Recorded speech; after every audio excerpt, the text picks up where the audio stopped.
Elliot, wow, great to see everybody.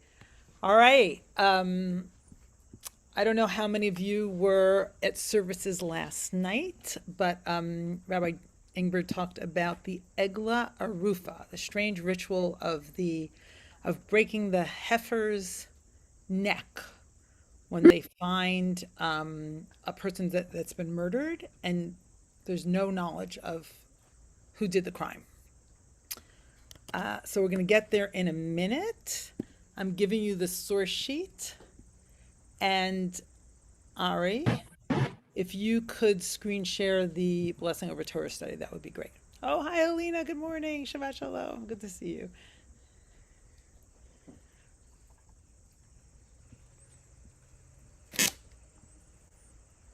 Um, okay. Richard, since you haven't been here in a while, could you say the blessing over Torah study?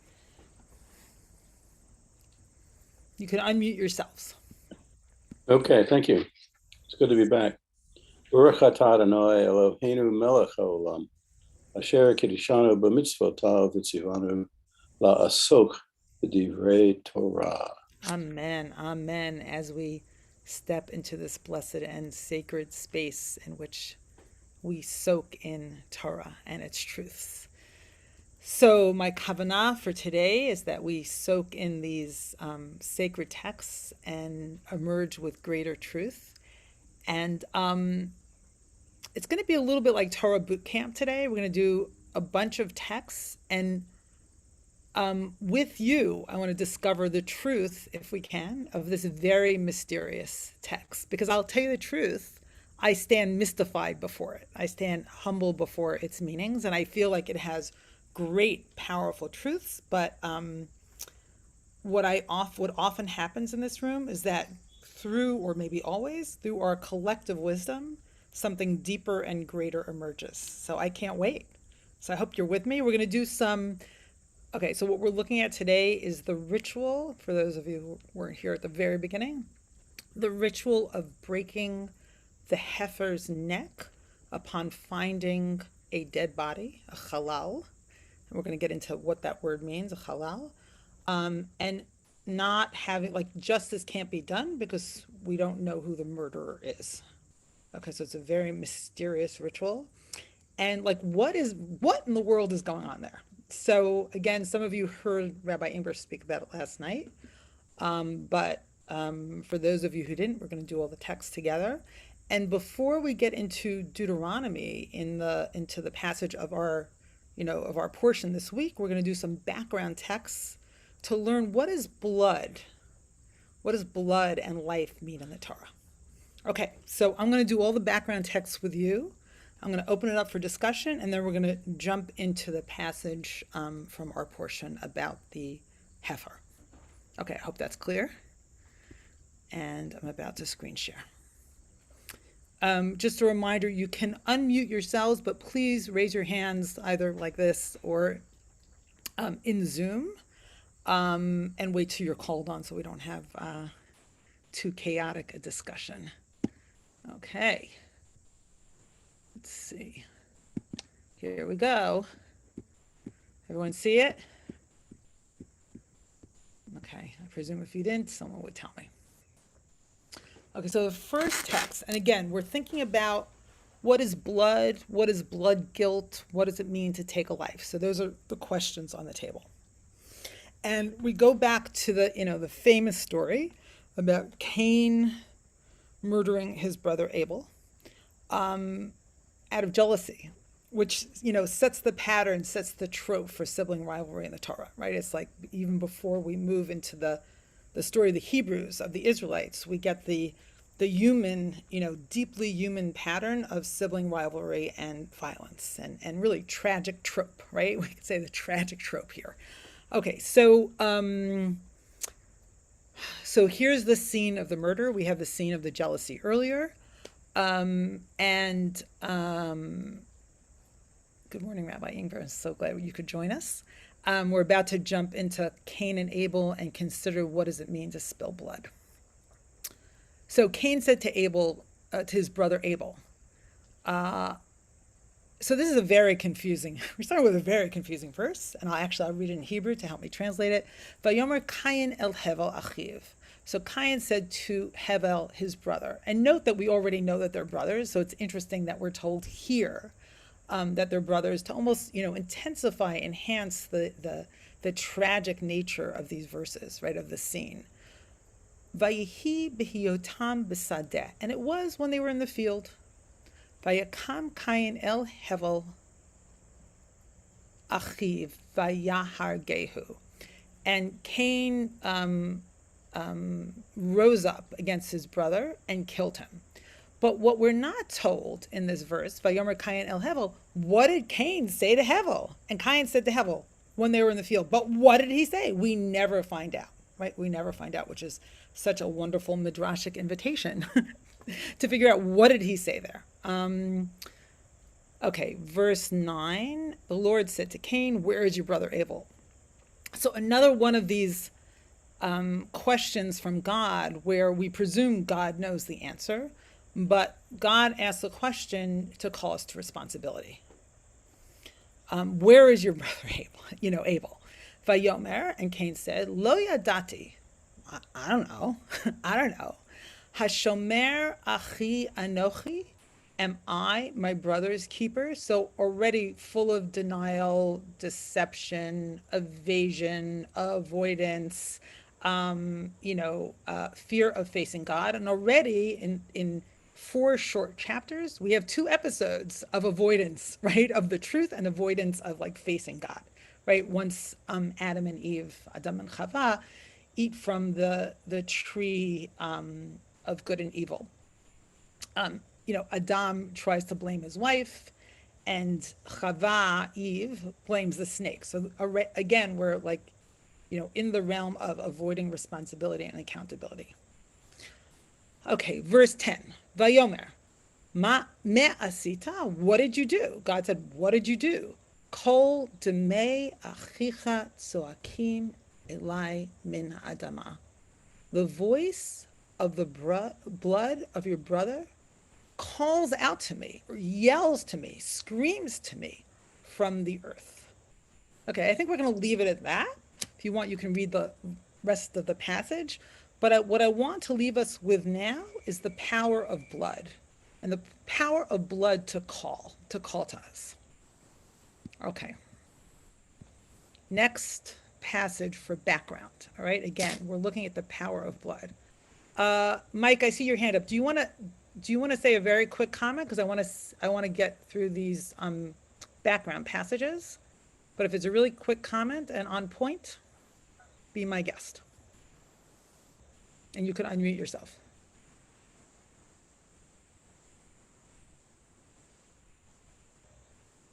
Okay, I'm going to go forward. So now we have this scene from Jay. Did you want to make a very quick pointed comment? Sorry, just a question I put in the chat. Why is blood plural? Why is blood Plural, tzoakim. That's a really good question. I actually have no idea. Rabbi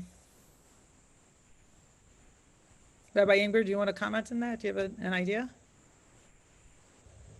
Yeah, I mean it's pointed out that demei here could mean possessive, as it is in biblical grammar, but right, that's how I read it as possessive, exactly. Possessive, but it also it wouldn't plurally speak in terms of the grammatical form would make sense to then say kol demei achicha tzoek elai, because of the possessive also changes the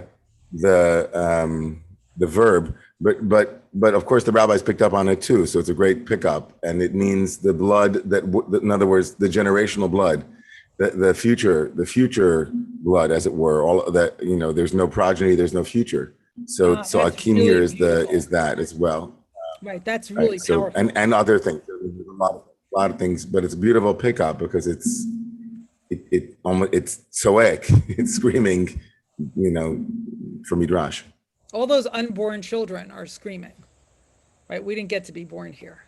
And we're actually going to see that sense of aborted fertility in the passage in question, our passage in question that we're going to see in Deuteronomy in a few minutes. So thank you, Jay, and thank you, Rabbi Ingber. Okay, so now let's look at Genesis 9, and here's a passage from after the flood, part of the recovenanting of God with humanity. Okay, so Vayivarech Elohim et Noach vet banav, and God blessed Noah and his children and his sons.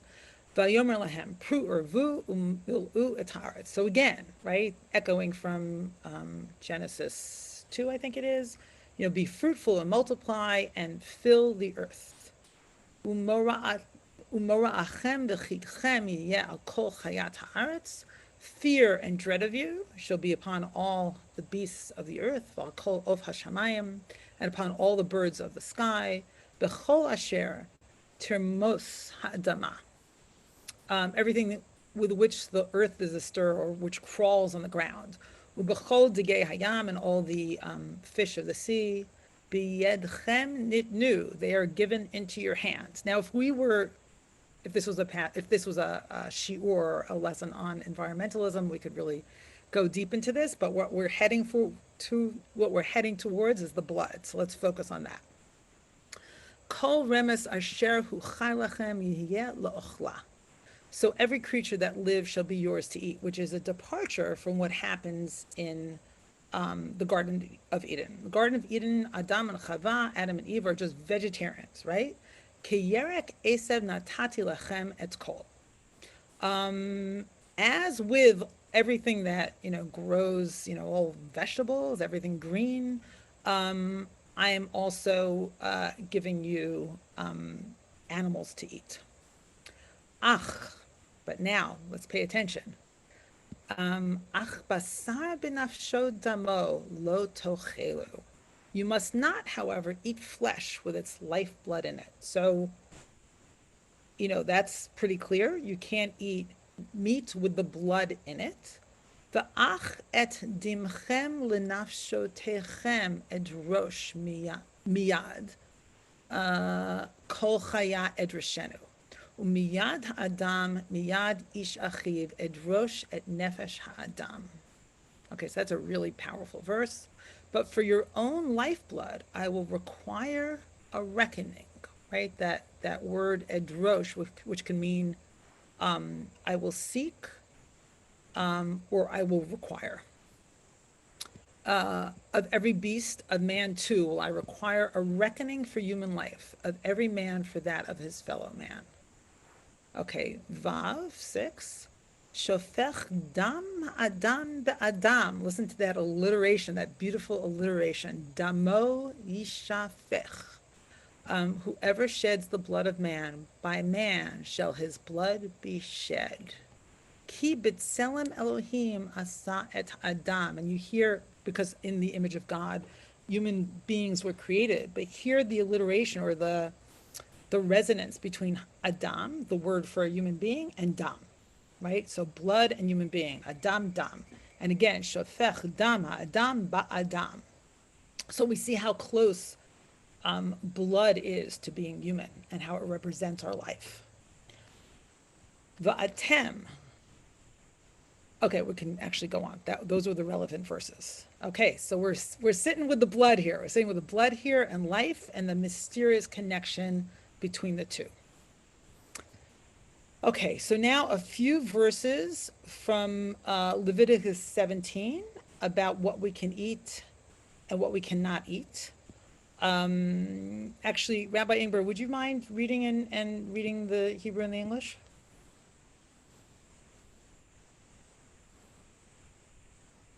Sure.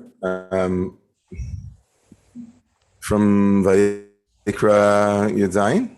Yeah, from Yud on. Okay. V'ish ish mi beit Yisrael. Okay. V'ish ish, anyone, human, man, anyone, mi beit Yisrael, umin hagar b'tocham, or any strangers or resident alien, residents, or not considered, right, from the house of Israel, but live with you. I show you chalak kol adam. In other words, national law, like not for anyone. Nobody's allowed to eat the blood. That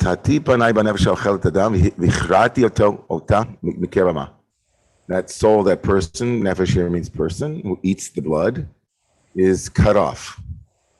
right? No soup for you, cut off from the midst of your nation, right? It's excision, karet, whatever that means exactly. Ki nefesh habasar badamhi, the soul or of the soul of the flesh is found in the life force that is in flesh, that which animates flesh, is in the blood. V'ani, God says, me nitativ lachem ala mizbeach. I have placed it for you on the altar. It has been given to you on the altar. I assigned it. This is what the chaper al nafshadechem, in order to do kapara, to do to whatever that means, expiation, forgiveness. Ki adam hu b'nefesh yichaper. The blood is in the nefesh, and that is that which atones, like blood atonement. Al Cain, and therefore, Amar ki livnei Israel kol nefesh mikem lo tochal dam. And that's the reason why I've said to all of the children of Israel, all of you souls, don't eat the blood. And also, let me repeat separately, also those who are gerim, those are the resident aliens, also non-citizens, also it's a national law regardless of your status. The ish min bnei Yisrael merager agar b'tocham asher yatzud tzayir chaya o ha'of asher ye'echel. And so now back to the original form of verse 10. So in other words, for all of our citizens, whether you're an Israelite or you're or you're in another status, when you hunt an animal or a bird, asher yechel, that is permissible for you to eat, you are to spill the blood. Doesn't say where, but spill the blood, right? Same as the shofech dam adam, right? It's very interesting. It's the spilling blood. When you spill it, you must cover it with afar, with earth, with dust. Literally means dust. Ki nevesh kol basar damo b'nafshohu, because the soul of again is in the blood. Va'omar b'nei Yisrael dam kol basar lo tochelu, and I've said to the children of Israel, all of the blood of all flesh do not eat. Ki nevesh kol basar damohi, because again the soul is in the blood. Kol ochlav yikaret, and anyone who eats the blood will be punished with excision, with being cut off. Great, thank you so much. I'm going to stop my share, and let me just make clear again my approach here, my method here. So we're about to look at, again, a strange ritual of a heifer's neck being broken when a murdered person is found, and there's no way to do justice for that crime because we don't know who committed the murder. And what I've done is taken one element, which I feel is one of the crucial elements, if not the crucial element.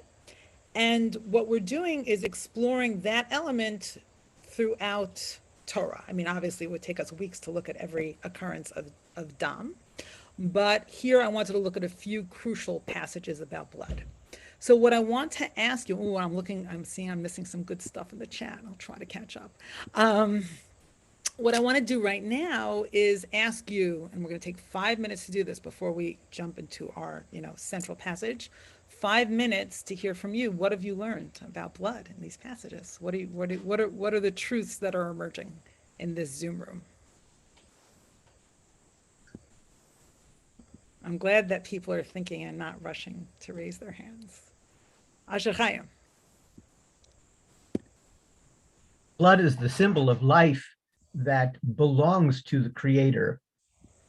The whole idea of giving Noah permission to eat animals is because there weren't copies of Francis Moore Lepay's Diet for a Small Planet available yet.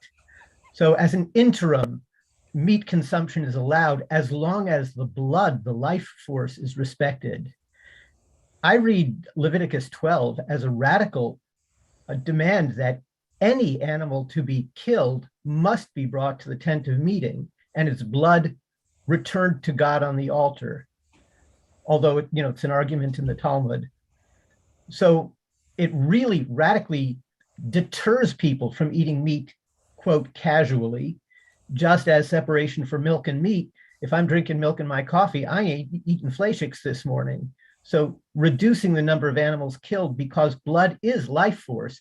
And I love the symbolism that if you kill an animal in the field, you perform a burial for its blood, just as if you were burying a life force of a human.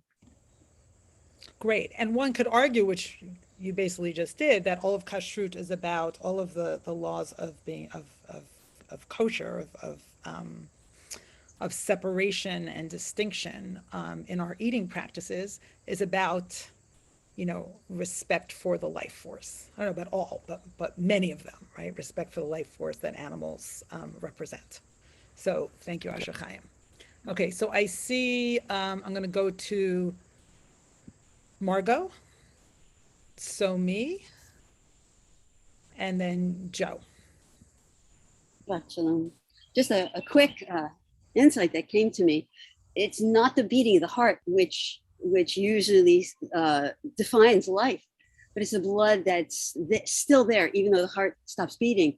And so the nefesh, the dead body, still is owed that respect, still has the components of life in it. And I just find that Beautiful, Margot. Yeah. Beautiful. Well said. Okay, so me. Shabbat shalom. Shabbat shalom, Video, but welcome. oh yeah, my camera's not working. I'm just a black square. You're a beautiful voice. That's amazing. Thank you. There's something about this that I struggle with, and I don't have an answer, and I'm not expecting to maybe get an answer, but at least to get some thought with this non-question. So as a farmer who works with livestock, the process of kashrut is really important to me when culling birds that need to be taken care of, because there's always this process of like there's too many males and they're going to cause harm, so you must get rid of them. And then it's also food, so that's a process in itself that I'm comfortable with. But what I'm not comfortable with is that, especially with large animals, the process of kashrut and bleeding out potentially causes more suffering than is absolutely necessary.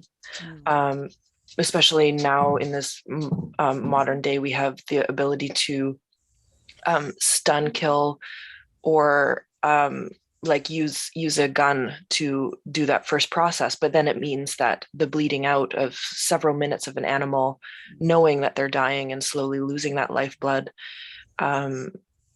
is happening. And so I struggle with this dichotomy of like the intention of kashrut to make sure that the slaughter is kind and with the least amount of suffering, but then also knowing that there's ways to do it, at least nowadays, that would cause no suffering, but then there's the aspect of the blood that is not properly taken care of. So I'm just saying this. You're not just saying. I mean, that's like a profound question between the spirit of the law and the law. Yeah. And there are entire kashrut organizations who have grown up around advocating that we actually take care not to cause animals more pain than they should feel, right? So in other words, are they kosher in the letter of the law, or are they kosher in the spirit of the law, which is let's really respect these animals and not cause them more pain than we need to cause them? So absolutely. And it sounds like you're really you're feeling it, like you're feeling their pain. And that's so important, because so much of modern food industry, right, sort of diminishes the life of animals. So thank you for that. Okay, so now please, no one else. I see 3 people with hands raised. No one else, because we don't have time for others. I think so I would be next. Can you hear Joe, me? I'm going to call on you. Is that Joe? Sorry. Hold on 1 second. I'm going to ask right now that people be as short and concise as possible so we can dive back into the text. Okay, Joe. I appreciate her statement, but I think it's the fact that they do suffer was the purpose of the sacrifice, to remind us of what transgression does, and transgression of God's law does.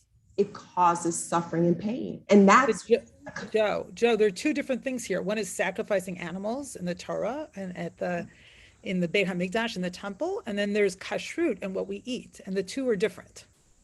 Okay, so, but I think they're for me, these are health laws that I've been 35 years, 100% plant-based because of the scripture, and even argue that the health laws that should govern all these, because there's zoologists that are saying that a lot of these pandemics are because of the consumption of animal blood. And so this law is bound to health. But then the second spiritual aspect is they were called sacrifices so that when we did drain that blood, we could see the effect that it has, that it would keep us humble, that they have to suffer because of our transgression. And so that's why it was a commemorative of the big consequence of transgression, and that was death, blood. We die because of the first transgression. So doing the sacrifice was supposed to be a reminder of the big price that we all pay because of that transgression. So it's commemorative, not literal, but spiritual from the perspective of, I don't want to transgress God's law because this is what suffering it causes to animals. Okay, thank you, Joe. That was so big and there were so many connections made there, but I'm just going to let your words stand. So thank you. Okay, Lauren. Okay, my head is swirling a little bit from this conversation, which I really appreciate. I'm wondering about the question of, I understand from this passage that we are walking a very, very narrow path if we choose to eat meat. I'm wondering about eggs. You know, here I am cracking my eggs and looking for blood spots and then discarding the eggs that have the blood spot. And I always feel like I'm wasting and not, so could you help me out here? Because I do feel like they're going down the drain and I'm not giving it a proper. I actually can't help you out here because I agree. Don't eat eggs. Waste, and it's problematic. But I'm not going to go there because I want to go somewhere else. This could turn into a whole thing about kashrut and I don't want to go there. I'm sorry. All right. If someone else wants to help me out with that. In the chat. Okay. All right, Beth, and then we're going to move forward. Go ahead. Shabbat Shalom. I have a question back to the second passage from Breshit with regard to requiring a reckoning from every beast. What is this? I'd like to know what this reckoning could possibly consist of. And if there are any rabbinic comments on this, I'd be happy to hear them. Yeah, it's never unpacked specifically in the Torah itself. And I'm actually not aware of rabbinic unpacking, but if someone is, please put it in the chat. I see the chat's gone wild. So I'm going to get to Egla Arufa. I wish I had a more satisfying answer for you, Beth. I mean, the only thing that occurs to me is that in a sense, kashrut is the reckoning, right? In a sense, kashrut is what speaks to the power of animal lives that we take. But So I'm not talking about how it's asking them, the animals themselves, to come to a reckoning. That's my question, not about what we're up to. Got it. Okay, I'm going to go forward. I'm going to share my screen.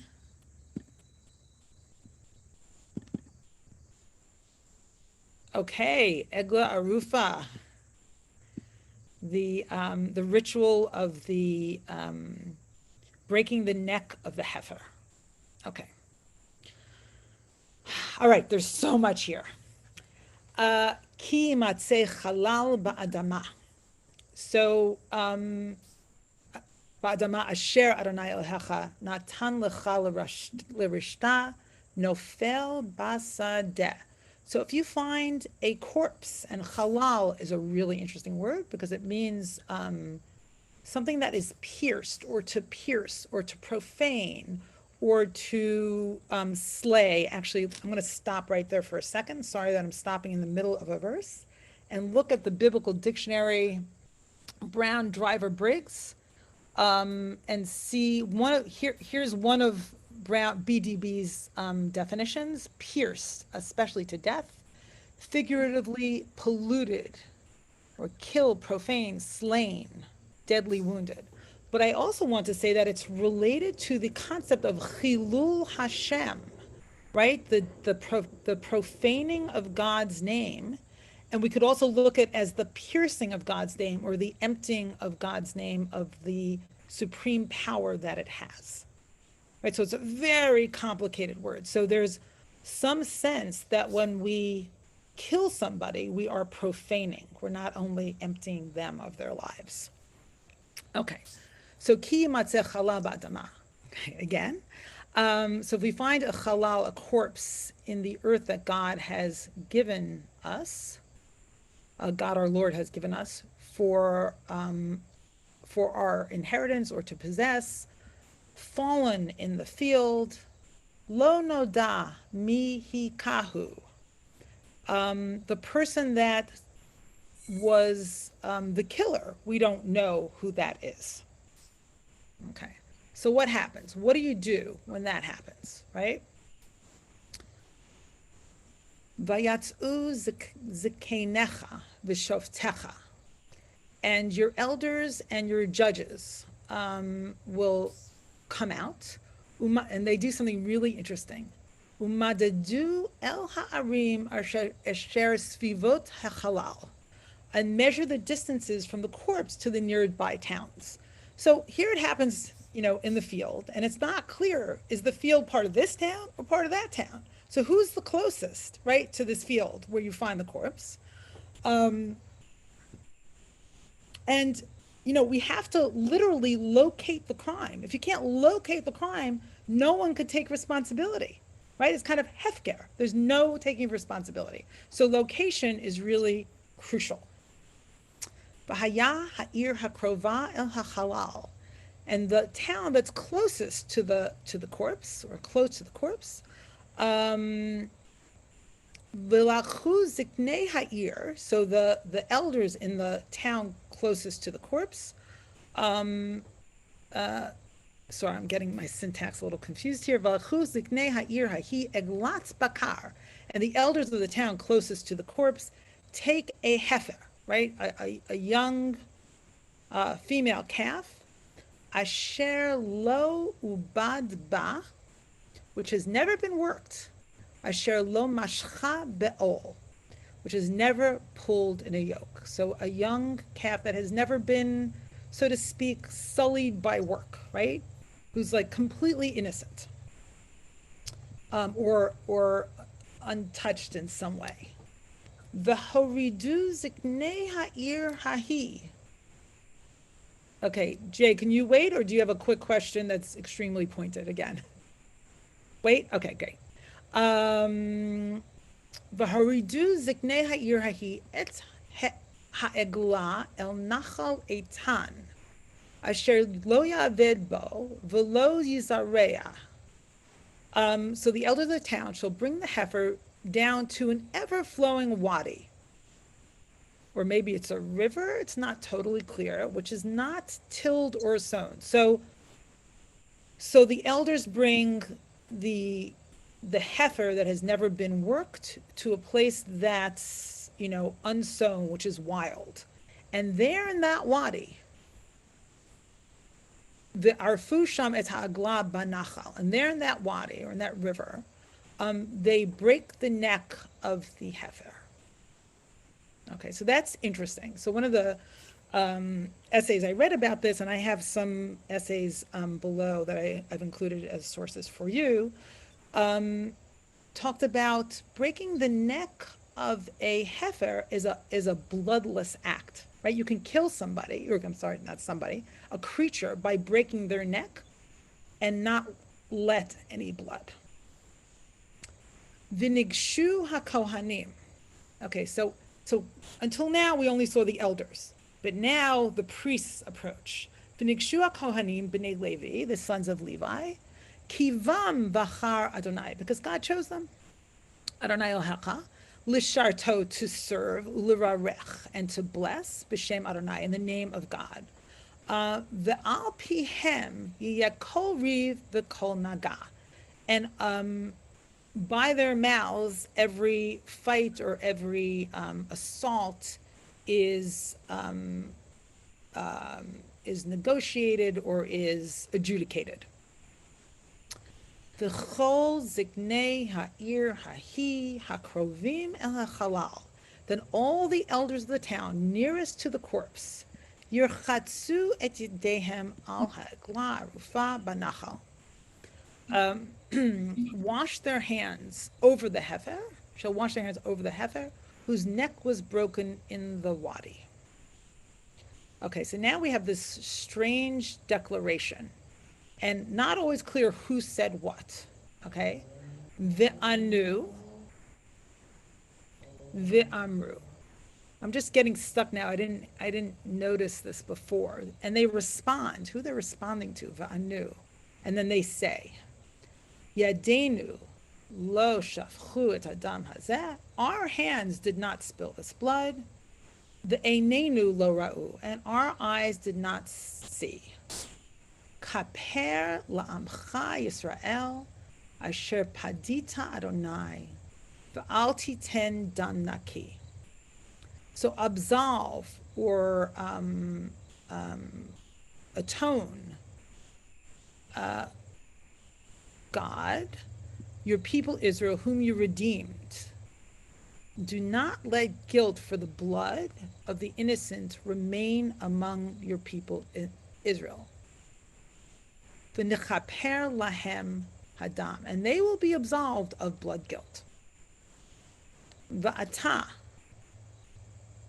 tiva'er hadam, and you will remove, I guess, the blood, the innocent blood, hadam hanaki, mikirbecha, from your midst. Ki ta'aseh hayashar be'enei Adonai, because you shall do that which is straight in the eyes of God. Okay, so a couple of things. I know that was a lot. I want to do with you one Mishnah, and then I'll open things up. I think this, so here we are in the land of the rabbis, 2nd century document, and it's so interesting that they, often the Mishnah does not relate specifically to Torahitic verses or passages, and here they're very explicitly engaging with this passage of Torah. Okay, so I'm going to read in English for now. The elders of the city would then wash their hands in water in the place of the breaking of the neck of the heifer, and they would recite, our hands did not spill this blood, nor did our eyes see. So this is what we just saw in our passage. But did it enter our minds that the elders of the court are spillers of blood? In other words, why are they saying this, that they didn't spill this blood? Of course, we trust, right? Ziknei, Ziknei Ha'am, right? We trust our elders. We trust our leaders. There's this implicit trust. So why are they saying we did not spill this blood? Rather, they mean to declare that the victim did not come to us, and then we let him take his leave without food, and we did not see him, and then leave him alone to depart without accompaniment. So in other words, what they're saying that they're innocent of is not the ultimate murder, but the small things that we do to care for each other, right? They're saying, he did not come to us, we did not give him food when he came to us. We did not accompany him. That's what we're innocent of. They therefore attest that they took care of all his needs and are not responsible for his death, even indirectly. Because if we don't keep each other safe and we don't care for each other, then we are more vulnerable than we would have been. Basically, this is saying that our leaders are responsible for creating the kind of community in which we all care for each other and we care for the vulnerable. Love that. I just also wanted to add. I have to go, but because but last night when I spoke about this, I went home and I thought a lot about this piece in the Chazal, in the rabbis, and it really is remarkable, isn't it, Rabbi Kolaris? I think it's like it extends to all contexts. It actually it asserts, as Roberta Wall very beautifully said in her blog, that the contexts for the way that we often don't look at the roots of things, we look at the effects. And here they're saying that there's some need for them not just to wash their hands of the act itself, but all of the context in which an act like this might take place. And that's a really high bar to, can you say, you can say that you didn't kill this person, but we're, that's a pretty low bar. We're not going to assume that you did. but like you're not absolved unless you can also say that you weren't involved in the context in which these things happen. I think that's such a strong, I mean, just thinking about where we are, and I just love that you brought that again today. I think that's Yeah, and to me that very much relates to for example, I mean many things, the Me Too movement, right? How do we speak in a way that we start to make these kinds of acts and this kind of exploitation impossible, right? And also, it talks about like systemic racism. I grew up in a community that's, explicitly racist. Like, what kind of environment does that create in the world, and what crimes does it make possible? Thank you. Okay, I'm going to now take comments because the next piece of the mission actually goes to something else. So let me stop share. Okay, Jay, you've been waiting so patiently. No worries. And actually, I just put in the chat to this last point, how far do we expand that notion of accessory to the crime? I think it's another way of thinking about it. But I was really taken with your brief pause on halal, because, the translation that's most used is corpse, but that's like so lifeless, Exactly. I think halal, profane, pierced, polluted. So the motivating agent here is still with us in some kind of, it's not a corpse, it's halal, and which is a very different kind of idea of what is motivating here and what is really still existing. Yeah, what is being profaned, right, in our lives that we need to kind of be called to account for. Right. It has a life beyond a corpse. Yes. Okay. Roberta and Richard. I can't wait to read your blog post, Roberta. Oh, God. All right. I hope it makes sense. Just related to that, like this final ritual in Shoftim, which is kind of what we led up to today. It's like when we look at the magnitude of the problems in the world today, that we humans, so much of which we humans have wrought, right? It's like I am left with, we need some enormous collective global ritual to completely shift the life energy. And that is what's in Torah. I don't think those rituals are, we, as Joe and everybody else has been saying, we need to update them. And I was thinking about the Truth and Reconciliation process in South Africa, which is, mixed. It's not a magic bullet, but it's kind of, again, here's the impact. Here's the global impact. And, maybe that's what we're looking for, and I started to think how much of what happened in those Truth and Reconciliation in that process was ritual.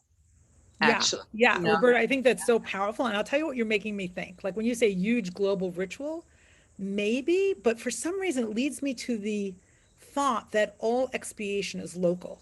Like here, the Torah insists on the connection between taking responsibility and a certain town, right? There's something about location. I feel like, the Jewish tradition, starts with each of us in terms of repentance and in terms of expiation. And then we get together on Rosh Hashanah and Yom Kippur and make our collective pronouncements. So, I don't know, it's a really interesting question. I feel like without somehow being local, without something being grounded in the individual, I feel like it's really hard to take responsibility. Okay, Richard. Thank you, Dan. There's been a lot of comments edging on the notion of community in these rituals. Yeah. And this whole thing reminds me in part of the degree to which the body of a dead person is treated with such awe and respect in the Jewish funeral ritual. It's washed. There are shomer there. It's guarded. Shomrim, they're guarded. It still, in many ways, contains a life force which needs to be respected from the moment of death through the moment of burial, and that's really quite evident in these passages you've been reading. The degree to which the community must take responsibility, some community must take responsibility for the death of another human being, whether it's by violence or not. And it's interesting that the community is told not to spill blood. The neck is broken. You mentioned this. The neck is broken, but it's not slaughtered as in kashrut. No blood is spilled. It's in a sense, its life force is retained as a method of expiation, which then is taken one step further in the double heifer ritual that we read at Yom Kippur. Where one That's is a double sent goat. out, That's a double goat, not a double. yeah, it's sent out to Azazel, where again no lifeblood is spilled.